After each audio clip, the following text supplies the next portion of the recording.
This is for 3rd grade ELA text set 8. Humorous texts. Our essential question is what makes these books funny. Our goal today is to notice and understand some special types of fiction. Squirrels are always trying to get into bird feeders and eat all the seeds before the birds can get any. In this story, a man who loves birds tries that with squirrels. He is really clever.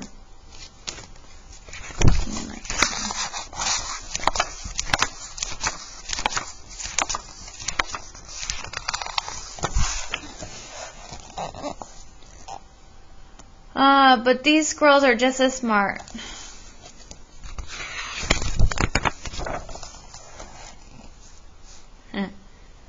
Those Darn Squirrels was written by Adam Rubin and illustrated by Daniel Samari. On the outskirts of town at the edge of the forest there was a little old house. The only thing older than the little house was the man who lived in it, Old Man Forkwire. Old Man Forkwire was so old that when he sneezed dust came out. He was also a grump.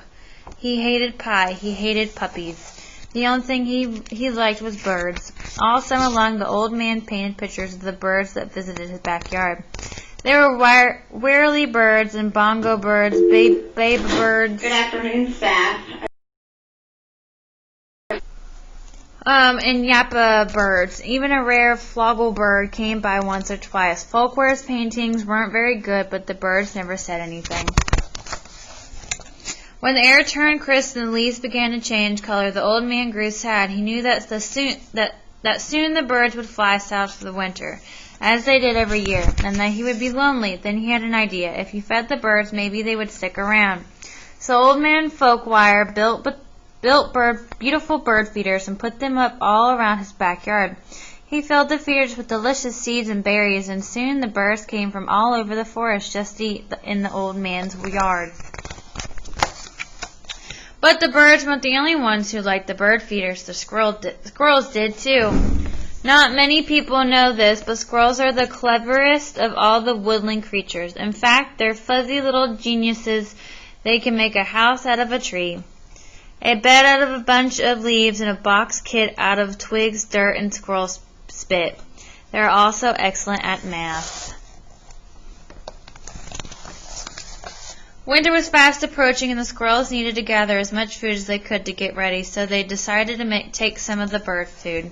The birds were not happy, neither was Old Man Folkwire. When he discovered what had happened, he shook his old man's fist and yelled, "Those darn squirrels!"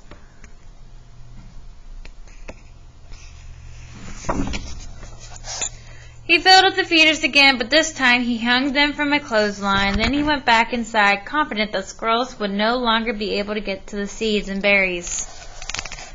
But the squirrels were determined. They devised a plan, and this time they took all the food from the bird feeders. The birds were furious. "Humph, humph, humph!" yelled a bongo bird. "Those darn squirrels!" yelled Old Man Folkwire. "Yum!" said the squirrels. Look how fat they are.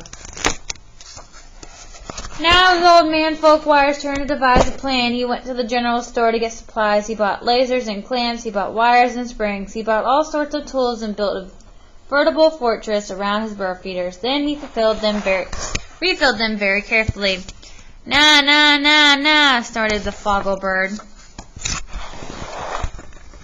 The squirrels stayed up all night, working out their strategy. They drank cherry cola and ate salt and vinegar chips to help them stay awake. Finally, they had it, the perfect plan. They put on their tiny helmets and prepared to launch themselves into the air, over the fence, between the lasers, and onto the bird feeders.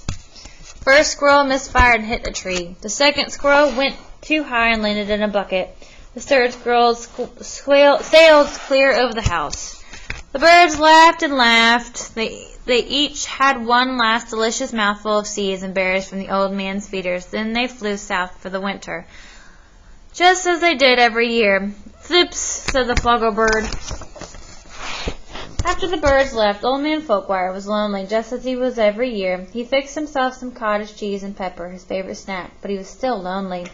When he looked out the window, the squirrels could tell that he wasn't happy.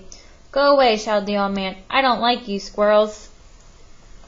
How do you feel about Old Man Folkwire, and why? The squirrels had a meeting deep inside a large tree. They decided to give the old man a present to make up for taking the seeds and berries. Squirrels meeting tonight.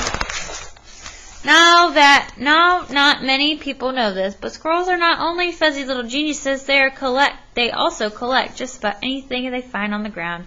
These squirrels had a vast stockpile of spectacular junk to choose from, but what would Folkwire like? Bottle caps, popsicle sticks, postage stamps. Finally had it. The perfect gift. The squirrels stacked all of their loose change on Old Man Folkwire's doorstep. There were dimes and pennies, there was nickels and quarters, there were even a few tokens from Coco's arcade. It all added up to $47.36, plus a few rounds of skee-ball. Maybe you squirrels aren't so bad, Folkwire said when he found the coins, but I still like birds better. This gave the squirrels another idea. They raided their junk collection again and got to work. When Old Man Folkwire woke up the next morning, he was amazed to see that the birds had returned. But wait! Those things weren't birds, they were squirrels in disguise. Great googly moogly, said Old Man Folkwire. This will make quite a painting. He ran outside and took down the lasers and then the wires and the spring-loaded trapeze. He turned all the bird feeders into squirrel feeders. Then he painted till his brush ran out of bristles.